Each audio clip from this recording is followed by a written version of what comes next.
81593555 থেকে 57 পর্যন্ত সব কটি নম্বরে এছাড়া জানাতে পারেন আপনার চমৎকার সব মতামতগুলো। সেক্ষেত্রে আপনার মোবাইলের মেসেজ অপশনে গিয়ে টাইপ করুন টি-আলাপ অর্থাৎ TALAP স্পেস আপনার নাম স্পেস আপনার মতামতটি লিখে সেন্ড করে দিন 4141 এই নম্বরে। দর্শক আজ আমাদের সঙ্গে আছেন চলচ্চিত্রের নতুন দুটি মুখ সাইফ এবং সাকি। চলুন কথা বলা যাক তাদের সঙ্গে। দুজনকে শুভেচ্ছা। হ্যালো, কেমন আছে? কে কেমন আছে? ভালো। আমিও ভালো। আমিও ভালো। ভালো থাকার স্পেশাল কোনো কারণ আছে? ভালো থাকার স্পেশাল কারণ হচ্ছে আজকে আমার থার্ড ছবি রিলিজ হচ্ছে, পালাবার পথ নেই, এই কারণে ভালো। আর আমি ভালো হচ্ছে, আমার আজকে প্রথম ছবি রিলিজ হচ্ছে, আমার ফার্স্ট ছবি। আচ্ছা, কি মনে হচ্ছে? ভয় কাজ করছে না ভালো লাগা কাজ করছে বেশি? খুবই ভালো লাগছে, খুবই ভালো লাগছে। প্রথম ছবি আমার অনেক ভালো লাগছে। আর সাইফ?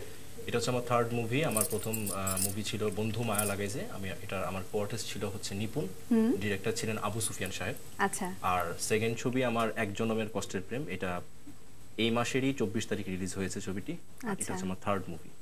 আচ্ছা, তো আমি টেনশনের কথা এই জন্যই বলছিলাম, মনে হয়েছে যে দর্শক কিভাবে নিবে ফিল্মটি, একটু তো নিশ্চয়ই টেনশন কাজ করে, সেজন্য জিজ্ঞেস। একটু কাজ করে না, একটু বেশি কাজ করছে এখন। একটু বেশি কাজ করছে কিভাবে ছবিটি নিবে। আচ্ছা, পালাবার পথ নেই নামটি শুনলেই যেন কেমন কেমন লাগে, মানে কি ধরনের ফিল্ম এটি সাইফ ভাই? এটা হচ্ছে পালাবার পথ নেই নামের সঙ্গে আসলে অ্যাকচুয়ালি ছবিটা দেখার পর মানুষ বুঝতে পারবে কেন এই নাম দেওয়া হয়েছে। এটা ইয়াং জেনারেশনের উপরে গল্পটা, এটা তরুণদেরকে নিয়ে ছবিটা বানানো হয়েছে। আর এই ছবির একটি মেসেজ ধর্মী ছবি, বাট এটা যথেষ্ট এন্টারটেইনিং। এবং সাকির কাছে শুনতে চাই, পালাবার পথে নামের সাথে আসলে গল্পের সার্থকতা কতটুকু ছিল, কতটুকু মিল পেয়েছো? এটা হচ্ছে যে আমাদের ছবিটা এরকমই, যে পালাবার পথ নেই, সারাক্ষণ দৌড়াদৌড়ি, এরকম সারাক্ষণ দৌড়াদৌড়ি এর মধ্যে অ্যাকশন টাইপের ছবি, তো এখানে লুকোচুরি অনেক কিছু আছে, এই জন্য নাম দেওয়া হয়েছে এটা পালাবার পথ। মানে কোনো একটা কারণে আমরা পুরো ছবিতে আমরা আচ্ছা, একটু গল্পটাই ছোট্ট করে শুনি না। গল্পটা ছোট করে বলতে গেলে দেখা যাবে তরুণদের তারুণ্য থাকে, এবং তারুণ্য অনেক সময় দেখা যায় অতি উৎসাহিত করে ফেলে তরুণদেরকে, এবং কখনো কোনো বিপদের মধ্যে হয়তো ফেলে দেয়, এবং এই বিপদ থেকে ওই তারুণ্যই হয়তো তাকে হেল্প করে ফিরে আসতে। এবং তরুণরা যদি মোটিভেটেড হয় কোনো কারো কাছ থেকে, তো তারা খুব সহজেই তারা ভালো রাস্তায় চলে আসতে পারে, এবং তারা দেশ সমাজের জন্য একটা কিছু করতে পারে। এরই উপরে হচ্ছে আমাদের এই ছবিটা। তো সেখানে সাকির ক্যারেক্টারটা কেমন ছিল? আমার একটা ছিল মডার্ন টাইপের, এটা হচ্ছে যে অ্যাকশন হিরো, আমার আর্টিস্ট, আমি তার হিরোইন, এর মধ্যে এরকমই ভালো। আচ্ছা, অ্যাকশন হিরো বলছো মানে ফিল্মটাই তো অ্যাকশন ধর্মী, কিন্তু তুমি এত আস্তে আস্তে কথা বলছো, মনে হচ্ছে যে না কোনো রোমান্টিক কোনো ফিল্মের গল্প বলছো। একটু আমাকে বলো, এইখানে কাজ করতে গিয়ে তোমার কেমন প্রিপারেশন ছিল? আমার প্রিপারেশন ছিল, আমি অ্যাকশন ছবি করবার আগে জানতাম না, আমিগুলো কোনো কিছুই পারতাম না, পারিও না। তো হঠাৎ করে বললো যে না তোমার ছবিটা এরকম অ্যাকশন টাইপের, তো করে ফেললাম। তো সেটার প্রপোজালটা তুমি কিভাবে পেলে, মানে তোমার শুরুটাই হলো কিভাবে?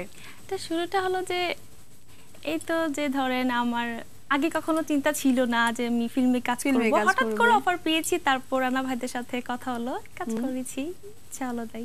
রানা ভাই হচ্ছে অপূর্ব রানা, আমার ডিরেক্টর। ওনারই একজন হচ্ছিল ভাইয়ের সঙ্গে। হ্যাঁ হ্যাঁ হ্যাঁ হ্যাঁ হ্যাঁ, তারপরে দুজনেই দেখে প্রোগ্রামটি। হ্যাঁ হ্যাঁ, একজন দর্শক আছেন। জি, হ্যালো হ্যালো হ্যালো, কে বলছিলেন? আমি ঢাকা থেকে মাহবুব ইসলাম বলছি। জি বলুন। আমি সাহেব ভাইয়ের সাথে কথা বলতে চাচ্ছি। বলুন। হ্যালো ভাই। ভাইয়া, খুব চমৎকার লাগছে, আপনার গলার ভয়েসটাও অসাধারণ সুন্দর। থ্যাংক ইউ ভাইয়া। মানে আপনার যে পালাবার পথ নেই, এটা কোন কোন জায়গায় কোন লোকেশন থেকে এটা শুটিং করা হয়েছে, আর ওই কোন লোকেশনে শুটিং করতে বেশি মজা লেগেছে এটা জানাবেন। আর ইদানিং তো দেখা যায় মানে পাবলিসিটি, মানে প্রচারটা এত প্রাধান্য, মানে এই ছবিটার মধ্যে তেমন আমরা কোনো প্রচার পাইনি, কোনো শুনতে পারি না, হট করে মানে ছবিটা যেন এসে গেল।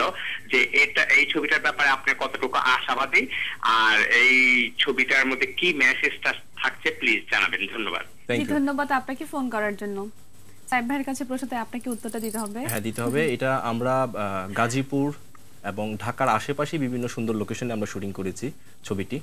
আর এটা একটা অ্যাকশন ধর্মী ছবি, আর আমাদের সবচেয়ে মজার একটা অভিজ্ঞতা হয়েছে এই ছবি করতে, যে আমরা প্রচন্ড শীতের মধ্যে আমরা কাজ করেছি, এখানে প্রচন্ড ঠান্ডার মধ্যে আমরা কাজ করেছি, এবং প্রায় 10 ডিগ্রি এরকম হবে তাপমাত্রা, এটার মধ্যে আমরা কাজ করেছি।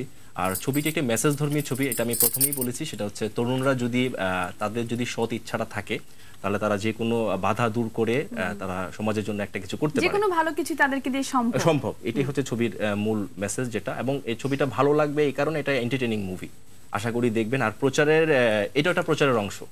আর আমাদের দেশে এখন যেটা করা হয়, আগে একটা ছবি যখন রিলিজ হতো বা যখন একটা আর্টিস্ট প্রথম ফিল্মে ইন করতো, তো তাদেরকে নিয়ে অনেক প্রচার প্রচারণা হতো, পেপার পত্রিকাতে বলেন, টেলিভিশনে বলেন, রেডিওতে বলেন। তো এখন এটা হয় না, আমাদের একটা দুর্ভাগ্য, প্লাস হচ্ছে আমাদের ফিল্মের একটা দুর্ভাগ্য। গিয়েছে সেই ব্যাপারটা কিছুটা মানে কি অনেকটাই কম। যেমন এই যে দর্শক এক ভাই ফোন করলেন এবং উনি বললেন আসলেই তো একটা ছবি রিলিজ হচ্ছে, এর জন্য প্রচারটা কি আদৌ কি এরকম ভাবে করা হচ্ছে আমাদের দেশে? মানে অডিয়েন্স কেন যাবে হলে, কেন যে দেখবে? আমাদেরকে তো পরিচয় করে দেওয়া লাগবে, পাবলিসিটিটা খুবই দরকার ফিল্মের জন্য। এখন তো এটা হয় না। এবং আমরা কিন্তু প্রায়ই বলে থাকি দর্শক হলে যাচ্ছে না ফিল্ম দেখতে, কিন্তু দর্শকের সেই মেসেজটা তো পৌঁছে দিতে হবে, রাইট? যে হলে কোন ফিল্মটি আসবে বা কি ধরনের গল্প হবে। একজন দর্শক আছেন। হ্যালো হ্যালো হ্যালো, কে বলছিলেন? আপু, আমি ইভা বলছিলাম বাসাবো থেকে।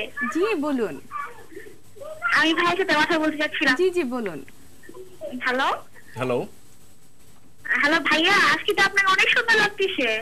আজকেই লাগতেছে? থ্যাংক ইউ ভাই। অলরেডি লাগে, বাট আজকে তো অতিরিক্ত হ্যান্ডসাম লাগতেছে। অতিরিক্ত? আচ্ছা ঠিক আছে, থ্যাংক ইউ, অতিরিক্ত ধন্যবাদ আপনাকে। থ্যাংক ইউ ভাই। এবং ছবিটি দেখবেন আশা করি। হ্যাঁ ভাইয়া, আমি আপুর সাথে কথা বলবো। জি বলুন। আপু, তোমাকে তো লাল শাড়িতে চরম লাগতেছে। সাকিকে বলছে। থ্যাংক ইউ আপু।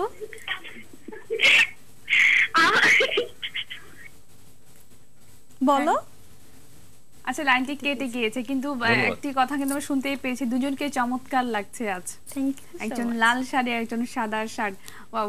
আচ্ছা, জানতে চাই আজকে আসলে ফিল্মটি নিশ্চয়ই দেখা হবে, অবশ্যই। কোথায় যাওয়া হবে, কোথায় গিয়ে দেখা হবে?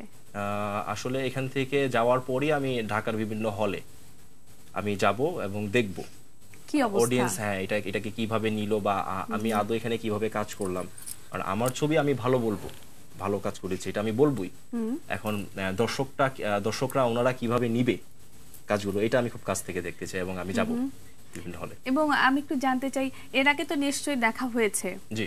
তখন কি মনে হয় যে আসলে কাজ করার সময় এক ধরনের অনুভূতি থাকে এবং দেখার পর কিন্তু অন্যরকম মনে হয় যে না, এখানে আরেকটু ভালো করলে হয়তো, কেন এখানে এরকম করলাম, এরকম তো মনে হয় নিশ্চয়ই? অবশ্যই মনে হয়, কারণ আমি এখানে বললাম যে আমরা খুব কষ্ট করে হয়তো ছবিটা কাজ করেছি।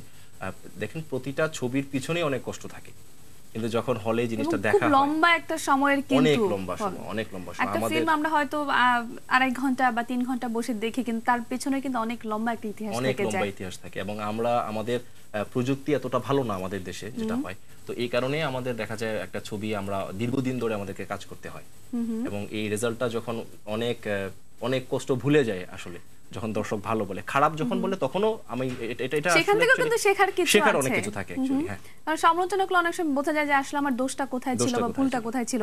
এবং পালাবার পথ নিয়ে আমি আরো কথা বলবো, কিন্তু এই মুহূর্তে একটি বিরতি নিতে হচ্ছে। প্রিয় দর্শক, কথা হচ্ছিল আজকের দুজন অতিথির সঙ্গে, কথা এখনো শেষ হয়নি, চলবে আরো কিছুক্ষণ, সঙ্গে থাকুন।